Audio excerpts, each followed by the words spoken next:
μεσοβδομάδο, κάθε αποβράδο σε θυμάμαι και βασανίζομαι. Κι η Παρασκευή, μέρα θλιβερή του φινάλε μας, η παραμονή.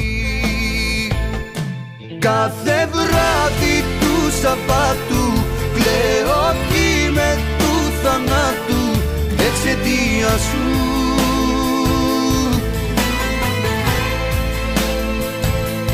Τέτοια μέρα βγαίναμε έξω, τώρα μόνος πώς να αντέξω την απουσία σου,